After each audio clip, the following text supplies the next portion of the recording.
All right, today is about why Christian military dads with great benefits continue to struggle financially.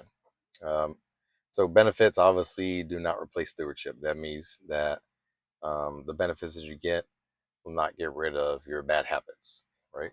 Um, so, many military dads, we have strong benefits and steady income, but we still live without structure, and that's why we continue to struggle.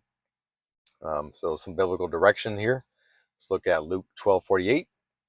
And a servant who knows what the master wants, but isn't prepared and doesn't carry out those instructions will be severely punished. But someone who does not know and then does something wrong will be punished only lightly. When someone has been given much, much will be required in return.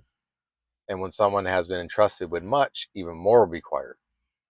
So the lesson of this story is more responsibility comes with more provision. So as we get more financial provision that God gives us, more money, we have more responsibility.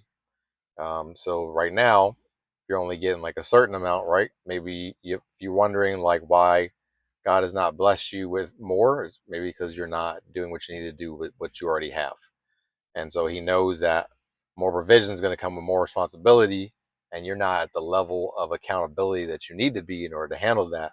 And to give you the money would only be detrimental to you. So keep that in mind. Proverbs 21:5. Good planning and hard work leads to prosperity, but hasty shortcuts lead to poverty. The lesson: diligence and planning lead to abundance. This is why I tell you the get rich quick schemes that are on the internet, they're not real.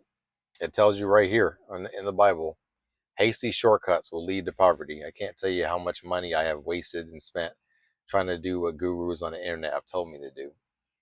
So that's why I decided, you know what, I'm going to take care of the stuff my own. I know what works, and I know it's going to take at least a few months at minimum. And it will turn people's life around. So that's why I started my own business, because I know I'm going to lead with integrity, and I can't speak for everybody else. But here's the connection with all this. I want to show you that a financial overhaul will help uncover all the gaps in your spending. So I can show you where your income is strong.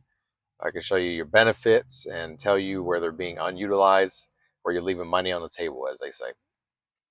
Or I can tell you where you're basically spending money where it's profiting you nothing. You're bearing no fruit in that area. So if this spoke to you, or you're tired of living paycheck to paycheck, comment analysis, and I'll send you my financial overhaul checklist. Stay strong in the Lord and the power of his might.